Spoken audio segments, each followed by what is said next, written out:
Ce podcast bénéficie du soutien de Non-Violence 21, Sortir de la violence et du Cénac. Il vit aussi grâce à vos dons qui m'aident énormément. Merci et ne lâchons rien. Il vit enfin au travers d'ateliers et de conférences interactives dans lesquelles je présente mon approche globale, poétique et radicale de la non-violence. Contactez-moi si vous êtes intéressé sur le site force-nonviolence.fr. Belle écoute! C'est d'abord une écologie de l'être humain, la non-violence. Ma lutte va être à travers la parole. Si tu mets la graine de violence, tu la retrouveras en face.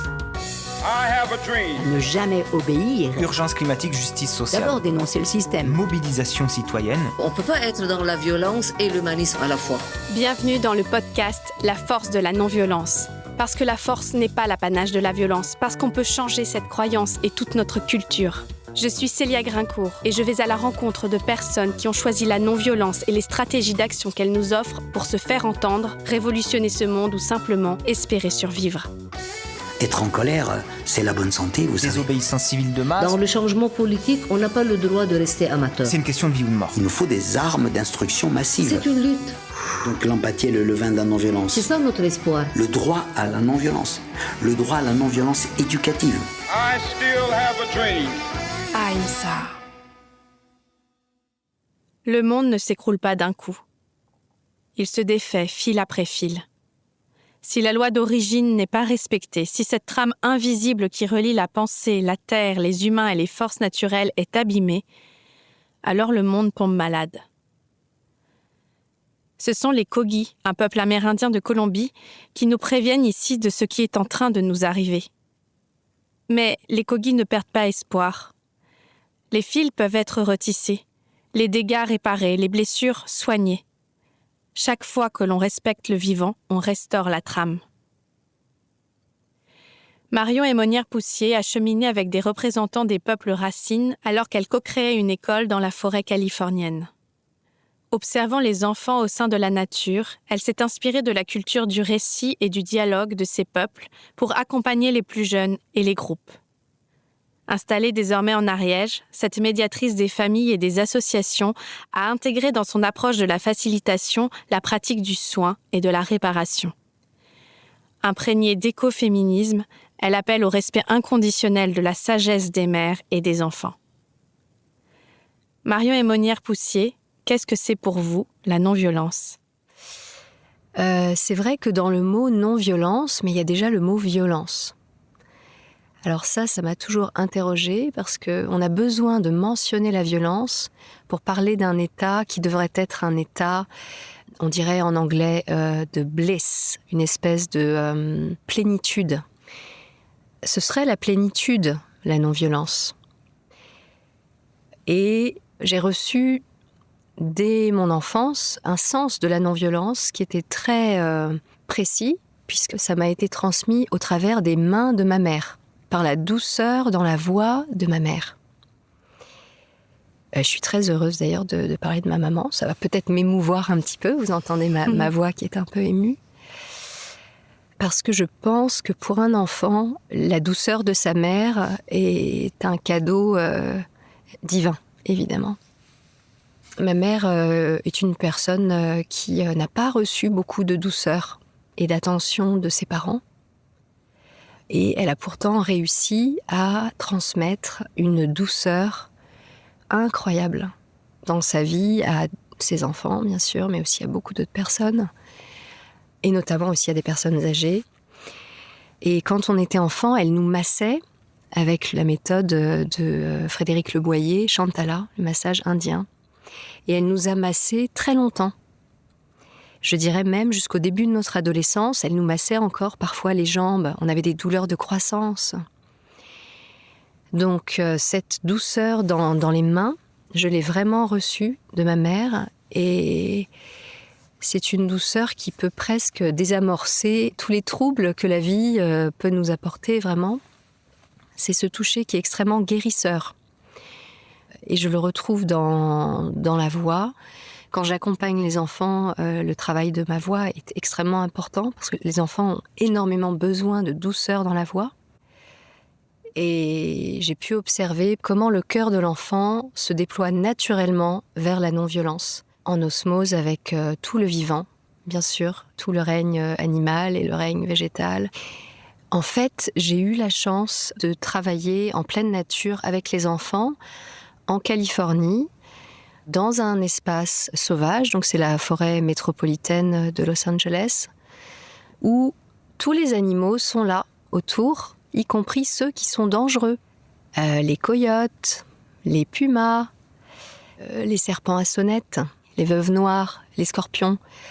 Il peut y avoir des loups et même parfois il y a des ours. Donc on avait dans un groupe des enfants avec des sensibilités très différentes et tous ces enfants semblaient absolument apaisés par l'environnement naturel et le fait que tous les éducateurs et les parents qui étaient présents dans cet environnement étaient complètement dédiés à la rencontre de la nature. Mais alors, du tout sécuritaire, ça peut paraître inconscient, en fait, comme façon de voir. Oui. Alors, on doit vraiment être informé sur les risques. Et on l'est. Mais en temps normal, la plupart des créatures n'ont pas forcément envie de rencontrer l'homme qui est bruyant et vont chercher plutôt à l'éviter. Et alors, il y a une coexistence qui se passe en respectant le territoire. Et il faut vraiment être informé sur les façons de circuler, de chasser, de se reproduire, d'habiter de ces animaux pour vraiment savoir où être et où on peut vraiment éventuellement les approcher ou parfois avoir la chance de les rencontrer. C'est un rapport avec la nature très différent de celui qu'on connaît dans l'espace de Forest School européen. C'est un rapport plutôt en déambulation, où on est guidé par des personnes qui en général sont des protecteurs des grands parcs nationaux et souvent aussi des personnes d'origine amérindienne. Donc ce sont des personnes qui ont des connaissances très ancestrales souvent sur ces espaces naturels. Qu'est-ce qui vous a poussé à expérimenter cet environnement très rare pour accompagner des jeunes enfants ? Merci pour cette question. C'est grâce à ma fille aînée, qui tout bébé était un enfant qui m'avait l'air incroyablement différent. Elle avait notamment une sensibilité auditive extrême. Et elle était infatigable dans sa volonté de découvrir les espaces naturels. Si je l'emmenais au parc, elle n'avait absolument aucun intérêt pour la balançoire, par exemple. C'était dans le fourré, avec le bâton, en observant les insectes. Et en fait, tous les endroits où je l'emmenais, elle n'allait que dans la nature. Pour elle, c'était le chemin pour réguler son système nerveux. Et j'étais dans une grande ville, et je voyais bien que les besoins de mon enfant n'allaient pas du tout être comblés dans les espaces habituellement proposés pour l'enfance. Et heureusement, dans cette grande ville qu'est Los Angeles, il y a une grande forêt métropolitaine qui est répandue en plusieurs endroits dans cette ville. Donc c'est grâce à cela que j'ai eu la possibilité d'avoir accès à ces espaces et à ces formes d'éducation. Vous avez par la suite co-créé une école en milieu sauvage, école que vous appelez inclusive. Qu'est-ce que vous entendez par ce terme ? De l'observation de l'enfant dans son milieu naturel, en harmonie avec la nature et sa famille élargie, et puis les animaux et les plantes. On observe que tout naturellement, l'enfant veut inclure tout le monde. Tous ceux qui sont différents ont absolument leur place dans cet environnement. Donc moi, ce qui m'a intéressée, c'était de voir comment continuer à préserver cet élan. Donc c'est pas du tout l'homme est un loup pour l'homme. Et d'ailleurs, les loups, ils sont plutôt, s'ils sont respectés sur leur territoire, ils vont aussi respecter les humains, bien évidemment. Mais ça, il faut avoir dormi peut-être sur des terres où il y a des loups la nuit, et pour le ressentir vraiment. Et quel type de problématiques vous avez pu rencontrer avec peut-être certains enfants ou qui justement ont pu se régler dans cette école inclusive ? Alors, l'enfant est naturellement enclin à inclure tout le monde, mais ça ne se passe pas sans difficulté, parce que l'enfant est en train de découvrir sa capacité à exprimer ses émotions. Donc pour que cela fonctionne, la première piste, c'est évidemment d'accompagner la traduction des émotions de l'enfant. Parce qu'il y a des moments où il y a des émotions immenses que l'enfant n'arrive pas à articuler, on dirait en anglais. Il essaye de l'exprimer d'une façon désordonnée, et ça provoque beaucoup de confusion chez ses parents, dans son entourage.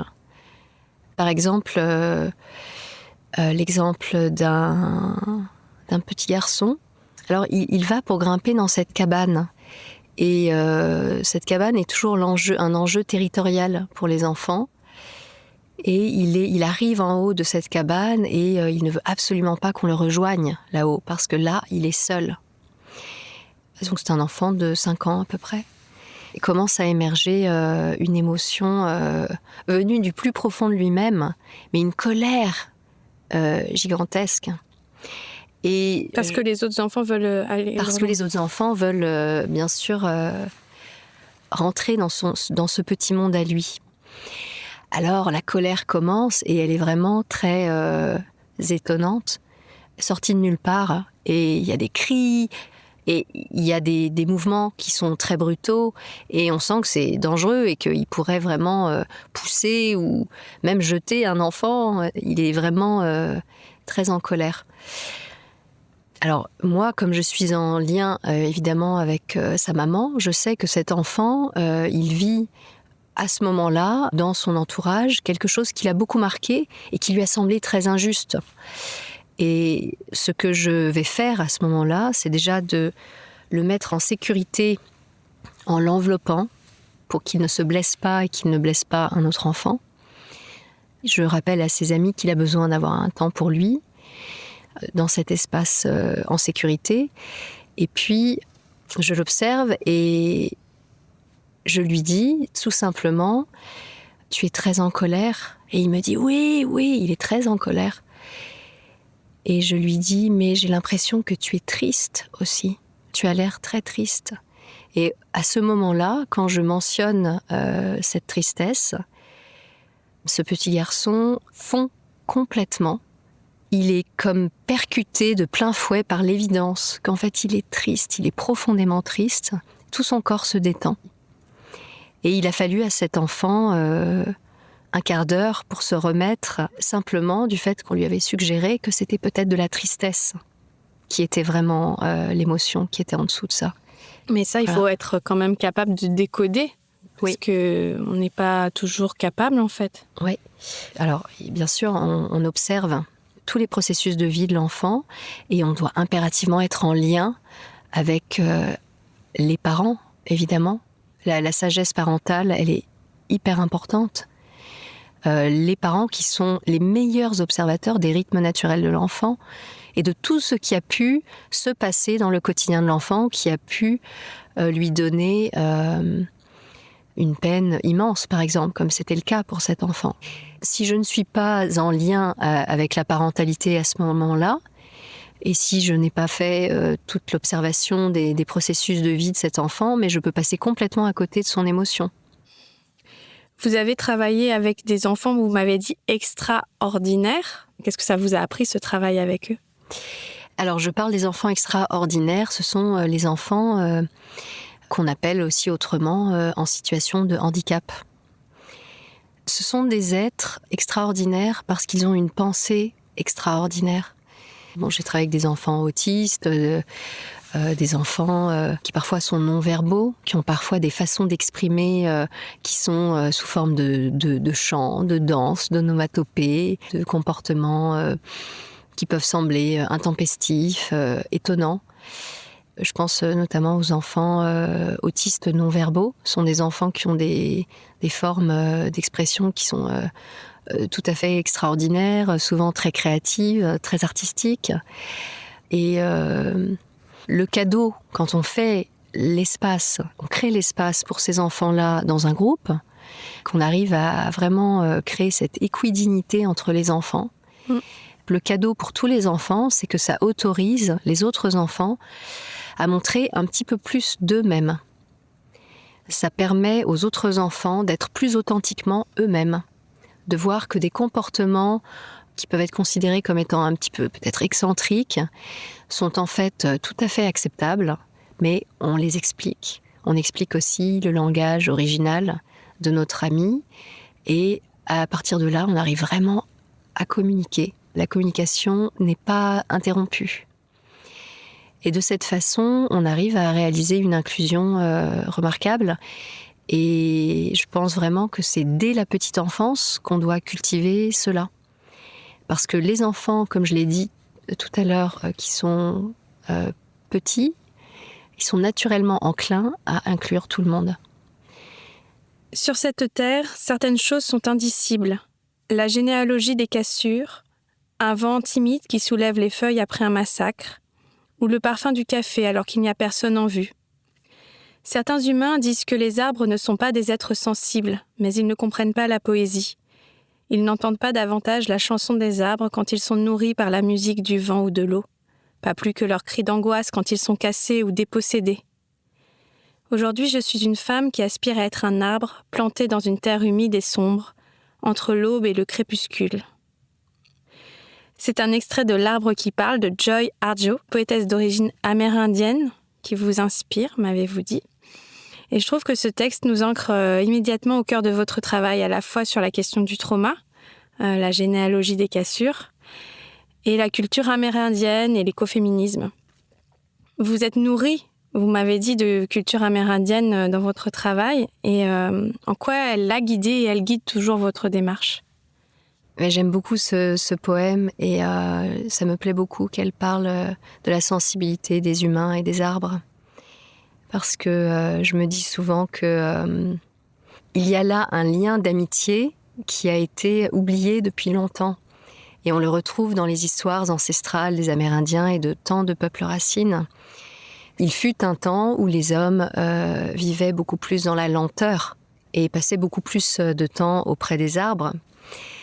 C'est une relation qui a été oubliée depuis que les hommes ont tracé des routes et depuis qu'il a fallu accélérer l'exploration du vivant.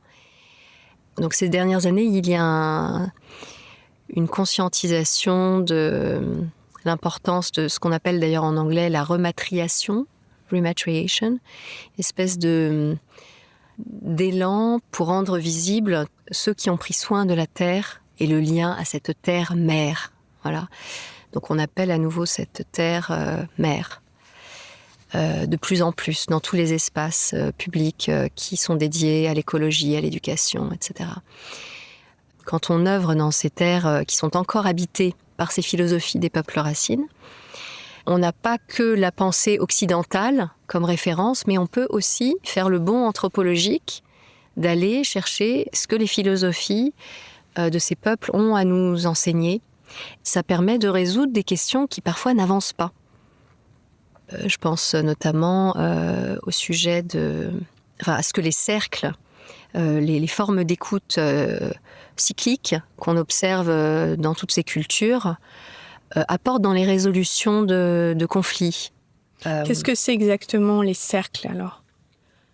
Alors on a l'image du cercle avec évidemment l'objet de parole, le bâton de parole, qui permet de garantir que la personne qui va tenir cet objet ne sera pas interrompue. Donc ça, c'est très important.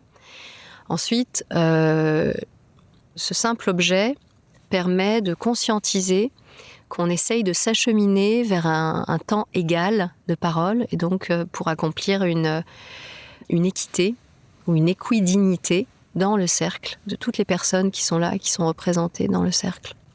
Comment est-ce qu'on peut conscientiser la dignité de chacun ? C'est vraiment une question qui est très délicate. Et dans ma pratique, je me tourne toujours vers les modalités d'échange sous forme de cercle, parce que ça permet de mettre en lumière les spécificités de chacun, les vécus uniques de chaque personne. Mais est-ce que c'est différent des espaces d'échange démocratiques qu'on peut voir dans les associations chez nous, par exemple ?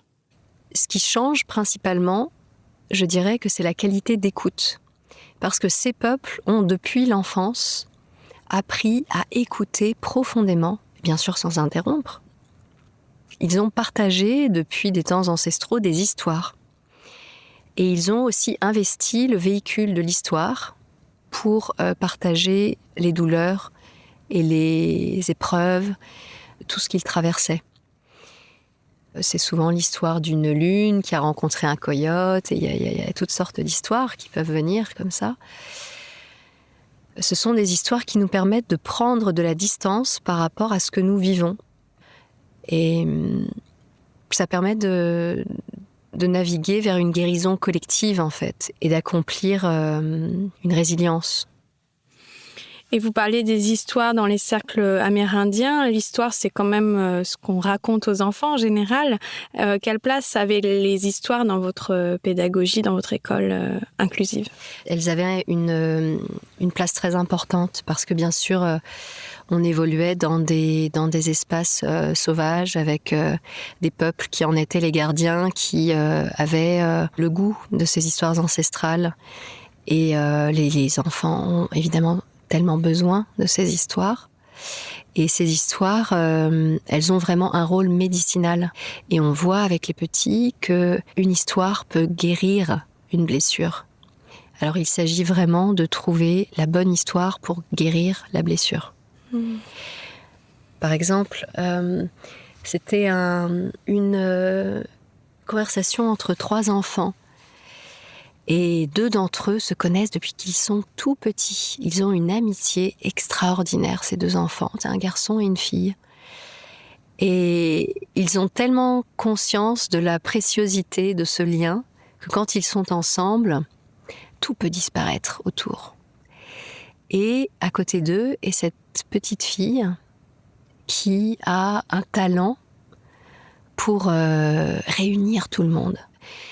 Et elle entend la conversation tellement proche entre ces 2 enfants et elle commence à se sentir exclue parce qu'elle voit qu'elle ne pourra jamais avoir ce niveau de lien avec eux et elle a un cœur tellement gigantesque, tellement généreux, elle voudrait tellement être avec eux dans cette amitié-là.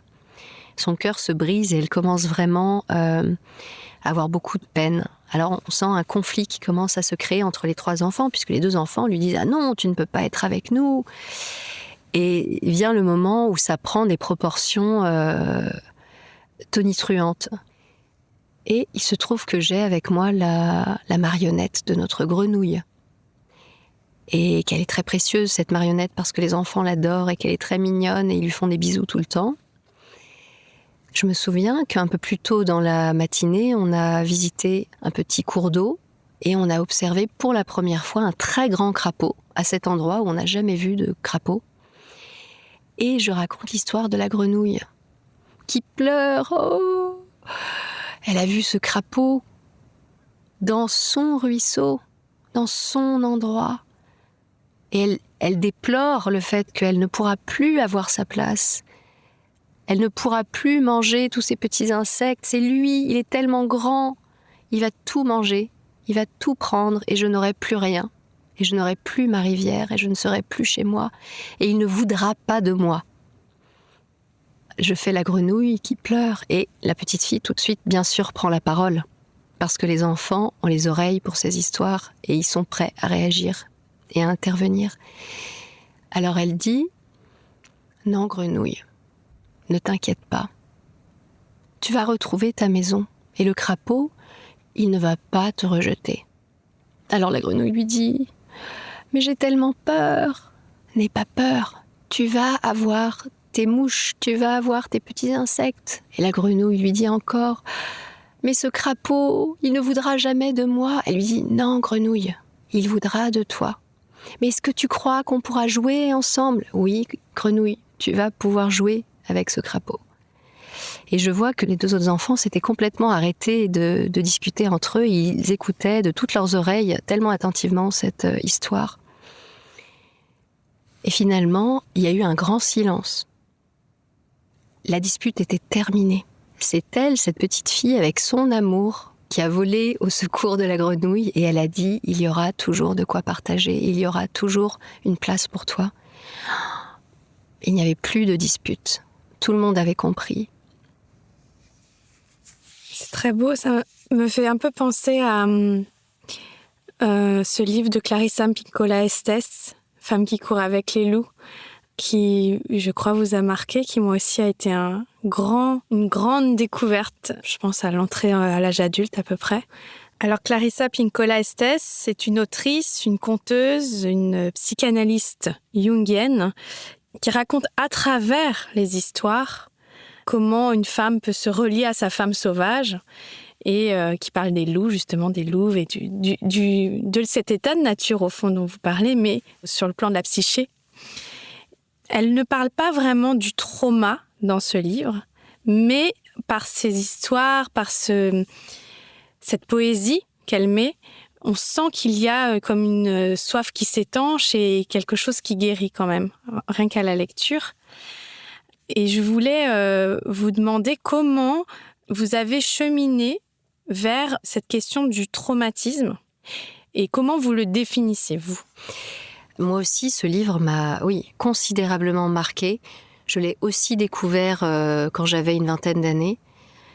Et ça a été pour moi une révélation. Tellement il est nourrissant et infusé d'une sagesse ancestrale très profonde. Immédiatement, dès les premières pages, il y a cette phrase qui m'a énormément marquée. Elle mentionne les forêts, qui sont, comme les vieilles femmes, des ressources négligées ou négligeables. Je ne sais plus comment elle dit. Négligeables, je pense, oui. Mais négligées, d'ailleurs. Cette phrase m'a percutée de plein fouet. Je ressentais tellement de gratitude qu'une personne ait pu écrire un livre comme ça. Je comprenais immédiatement que cette personne a dû vivre des choses très difficiles pour réussir à écrire ce livre. Et j'ai compris bien plus tard que, évidemment, elle a vécu des grandes épreuves dans sa vie pour être capable d'écrire ce livre-là. Et d'ailleurs, il a été refusé pendant 20 ans par les éditeurs, etc. Elle parlait d'histoire médicinale. Donc c'est elle qui m'a mis sur la piste des histoires médicinales. Et à chaque fois qu'elle parle d'une histoire qu'elle a reçue, puisqu'elle est issue de 2 lignées de conteurs et conteuses, elle parle de la personne qui a transmis cette histoire. C'est pour dire à quel point chaque personne est importante dans le grand cercle de la vie, dans ces lignées qui se transmettent des histoires depuis des temps immémoriaux. Moi-même, je suis porteuse de traumas pour des événements qui me sont arrivés quand j'étais adulte, entre mes 18 et 22 ans principalement. Ça faisait voler en éclats l'identité. Et c'est souvent ce qui se passe avec les traumas. Donc, plus de 20 ans plus tard, évidemment, j'ai beaucoup travaillé sur la question. Mais je ne peux pas m'empêcher de le voir quand il se présente devant moi. Et ça m'a beaucoup aidé de savoir comment fonctionne le trauma pour accompagner certains enfants et, plus récemment, pour accompagner des adultes dans un cadre plutôt associatif. Et dans un cadre de facilitation, puisque je suis facilitatrice de cercle également. Donc le trauma, c'est un espace-temps en soi. C'est-à-dire qu'on est prisonnier d'un espace-temps. On est figé dans le temps. Et on revient souvent à ce trauma, ou bien sûr, on l'enfouit. Mais voilà, ce trauma, il scinde notre être en 2 morceaux. C'est quoi exactement un trauma ? Est-ce que c'est un événement qu'on subit ou c'est ce qu'on en fait ? C'est comment on reçoit un événement traumatique. En anglais, on dit qu'on peut réagir soit en se battant, fight, soit en s'échappant, flight, soit en se figeant, freeze. Et il y a encore une autre lettre, c'est fawn. On disparaît et on essaye si par exemple on est la proie d'un agresseur, on essaye de se faire plus petit qu'on est pour ne pas subir plus de traumatisme. Donc il y a plusieurs stratégies possibles face à l'événement traumatique. Mais on est comme coupé en 2. Parce qu'il y a une partie de nous qui va rester coincée un peu dans cet espace-temps. Le cerveau n'arrive plus à se réguler, en fait. Et ça demande un chemin de guérison qui est complexe et individuel. Et alors, qu'est-ce que ce travail sur les traumas vous apporte dans votre travail avec les enfants et avec les adultes aussi, dans votre accompagnement ? Je pense qu'une personne qui a vécu de grands traumas peut identifier, par exemple, quand un enfant a vécu un trauma. Parce qu'il y a cette impression de chute, de perte de repères, de perte de sens et de perte de ce compas intérieur qui permet à l'enfant de savoir qui il est, où il est, qu'il est en sécurité. J'ai eu la chance de travailler à Los Angeles, qui était une ville qui était en train de se doter de processus d'accompagnement des traumas. Donc on dit les villes informées sur le trauma, qui arrivent aussi en France maintenant. Et moi, éducatrice et personne porteuse de trauma, j'ai pleinement bénéficié de tous les espaces d'écoute pour les traumas, des cercles de justice restaurative. Par exemple, le district des écoles publiques de Los Angeles devait se doter, je crois, avant 2020, avoir formé tout le réseau des écoles publiques de Los Angeles en justice restaurative. Imaginez si on avait ça dans nos écoles aujourd'hui. Oui. Et en même temps, quand on voit la population américaine, on ne peut pas dire qu'elle n'est pas traumatisée quand même. C'est parce qu'il y a, bien sûr, ils ont des armes en libre service, il y a beaucoup de violence dans la société. Cet endroit où j'ai habité en particulier, il y avait tous les peuples, de toutes les couleurs de peau, de toutes les langues, de toutes les nationalités, de toutes les religions. Il fallait faire un travail d'inclusion, informer sur le trauma, parce que les personnes qui arrivaient là avaient souvent cheminé avec des expériences de vie dramatiques. Et bien sûr, l'arrière-plan de philosophie amérindienne a été très utile, parce que c'est un arrière-plan qui permet d'enraciner des pratiques d'écoute profonde dans les espaces publics. Est-ce que vous pensez qu'il existe des personnes non traumatisées dans notre société ? Non. Donc c'est un travail gigantesque en fait. Oui. Et ce qui m'a particulièrement étonnée ces dernières années en France, puisque j'ai essayé de refaire à nouveau un projet d'école inclusive en pleine nature dans le sud-ouest de la France, et que ça a été très difficile, parce qu'il y a des freins institutionnels redoutables. Je me suis aperçue que chez les publics français, à la différence des publics américains, il y a des traumas différents, collectifs différents. En tant que facilitatrice, j'ai pu observer dans les groupes ce que j'ai appelé le trauma de perte de souveraineté, qui est très fort. Les individus se sont sentis oppressés dans leur sens de souveraineté, dans leur parcours de vie. Et ça leur donne parfois des réactions très fortes, qui sont en fait des réactions que j'identifie comme des réactions traumatiques, à cause de toutes les pertes de souveraineté qu'ils ont vécues dans leur enfance, dans le système éducatif, dans la société. Ça donne lieu à des conflits, bien sûr, dans les groupes. Et je l'observe simplement en facilitant des groupes qui essayent d'œuvrer pour accomplir des œuvres humanistes, et qui pourtant, par moments, se divisent. Et à mon avis, c'est parce qu'on n'a pas suffisamment d'espace pour s'écouter et pour conscientiser qu'il y a des traumatismes collectifs, notamment de perte de souveraineté. Et c'est quoi exactement la perte de souveraineté ? Quand un individu a l'impression qu'il y a une prise de pouvoir dans le cadre d'un cercle, un cercle qui est en train de décider quelque chose d'important pour une association, les réactions peuvent être épidermiques. Et ça, je ne l'ai pas vu dans les groupes américains, pas de cette façon. Donc j'observe simplement que apparemment les groupes français sont très marqués par cette perte de souveraineté. Et alors ça, c'est un trauma que vous identifiez dû à l'enfance ou dû peut-être même à des traumas transgénérationnels. Est-ce que ça existe aussi, la transmission du trauma à travers les générations ? Très probablement, et c'est vrai que quand on voit à quel point ce trauma de perte de souveraineté est enraciné, et qu'on en parle dans les groupes, on s'aperçoit que c'était déjà dans les générations au-dessus, et presque on ne sait plus jusqu'où ça remonte. Mais est-ce que ça pourrait avoir son origine dans l'histoire de France ? Oui, tout à fait. Je pense que ça a à voir avec les préjudices éducatifs que les individus ont vécus dans leur jeunesse, que ça a à voir avec les structures de domination qui existent dans notre société, et que ça a certainement à voir avec des événements traumatiques, collectifs, de l'histoire de France. Comme quoi, la Seconde Guerre mondiale ou même encore avant? Très très loin, même peut-être dans le Moyen-Âge. Et aux États-Unis, il y avait quoi comme trauma que vous pouviez observer?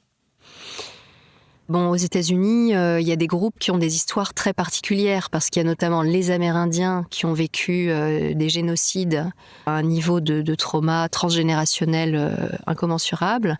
On a évidemment les Africains-Américains qui ont également des traumas transgénérationnels très très très profonds et qui continuent à être agissants au quotidien, parce que toutes les familles africaines-américaines que j'ai connues, à un moment donné, il y a cette conversation qu'il faut avoir avec les enfants d'origine africaine-américaine. Il faut qu'ils sachent, par exemple, qu'ils ne peuvent pas courir dans la rue. Parce que s'ils se mettent à courir dans la rue, à cause de leur couleur de peau, ils risquent d'être attaqués par la police. Voilà, tous ces groupes sont traumatisés, mais il y a un niveau de violence qui est beaucoup plus fort. Voilà, ici, chez nous, c'est beaucoup plus subtil. Mais dans notre groupe de recherche et de réflexion sur l'éducation, où nous sommes occupés à travailler sur les droits fondamentaux depuis plusieurs années, d'une façon transdisciplinaire avec des expertes dans différents domaines, c'est un groupe de femmes principalement actuellement, nous nous retrouvons confrontés à ce sujet du trauma en permanence. En étudiant les droits fondamentaux des enfants, on en vient toujours à se demander comment se fait-il qu'on n'arrive pas à faire appliquer ces droits avec lesquels tout le monde devrait être d'accord. Mais on voit qu'il y a des blocages très forts et on commence à se demander si la raison pour ça, ce ne sont pas des traumas éducatifs. Je vais peut-être paraître pessimiste, mais ça me fait vraiment penser à une phrase de Gabor Maté où il dit « Y a-t-il de la place pour l'humain dans la civilisation ?» Parce que ce que nous appelons civilisation exige de nier les besoins humains. Et nier les besoins humains, c'est en fait traumatiser l'humain. Et dans notre civilisation, ça se reproduit de génération en génération. Alors, est-ce qu'il faut que la civilisation occidentale périclite? Est-ce qu'elle peut se transformer complètement, vu les dommages que nous avons faits au monde et à nous-mêmes? Oui.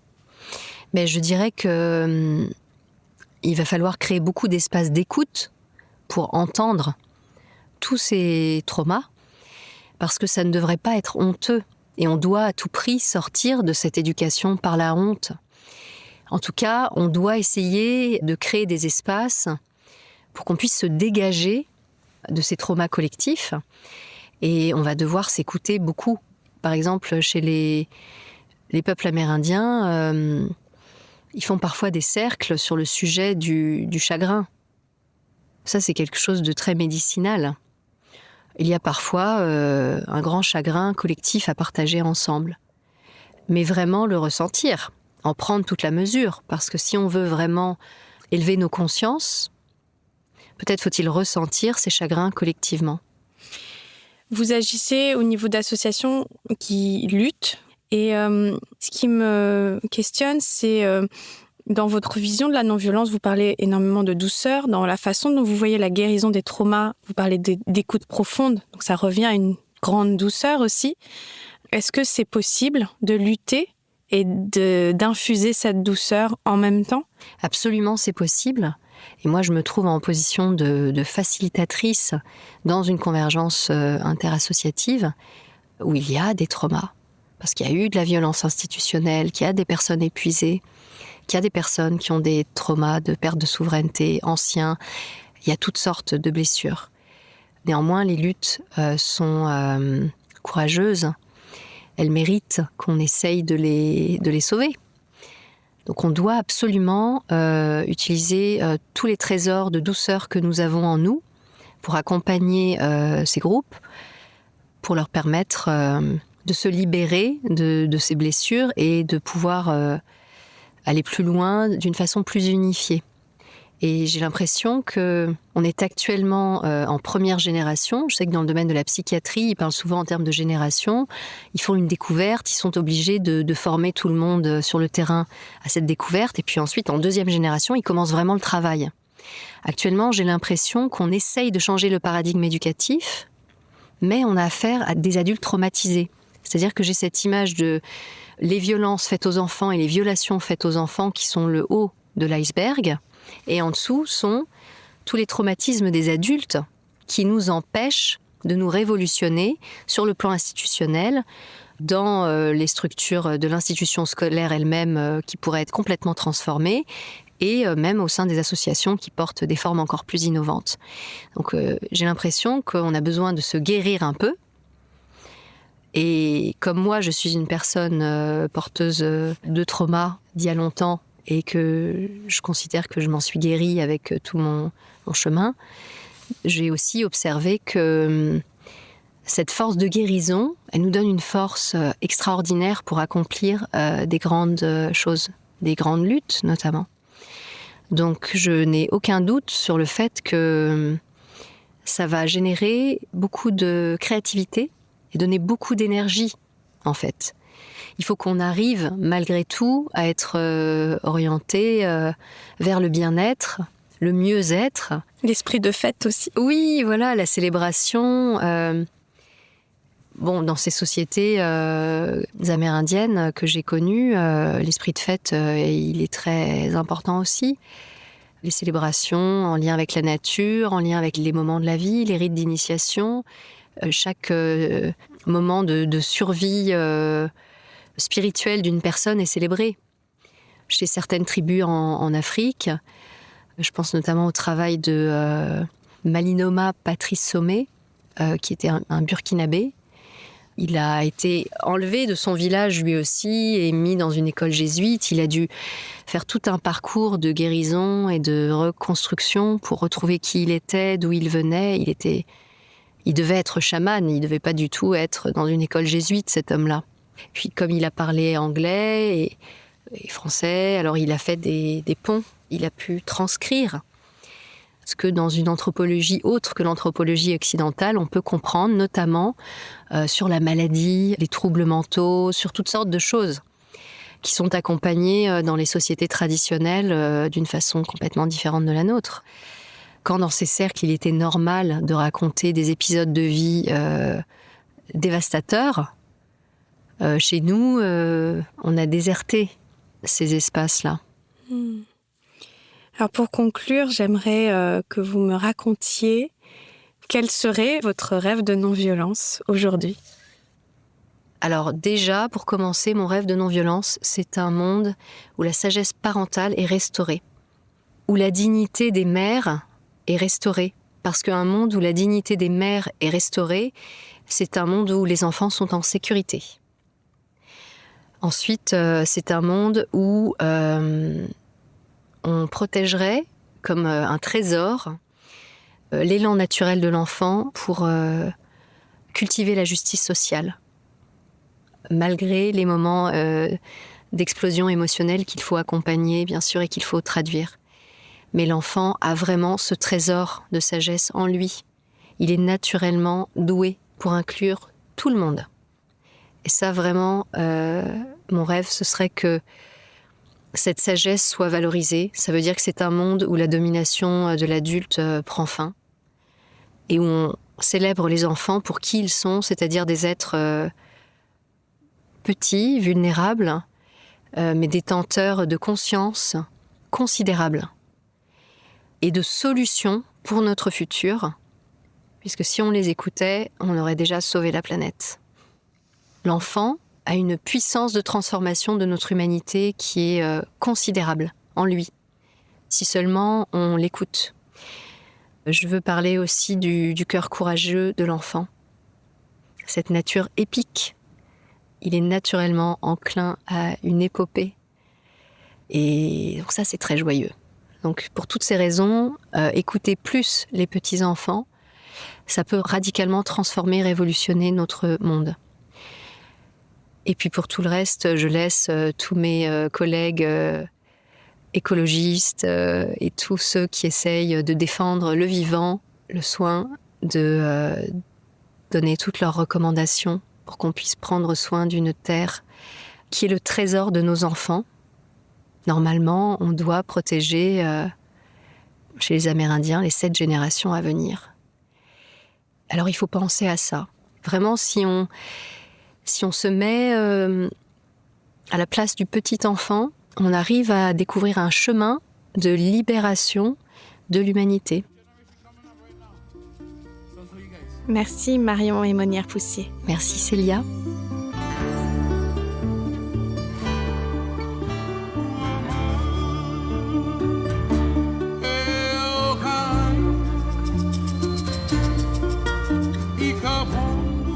Si vous avez apprécié ce moment passé ensemble, vous pouvez soutenir mon travail en le partageant et en parlant autour de vous. Et vous pouvez aussi me faire des dons, ponctuels ou réguliers, en cliquant sur l'onglet « Soutenir » du site force-nonviolence.fr. Je nous souhaite d'utiliser nos peurs, nos colères et nos révoltes comme un moteur pour agir et transformer ce monde. Ahimsa.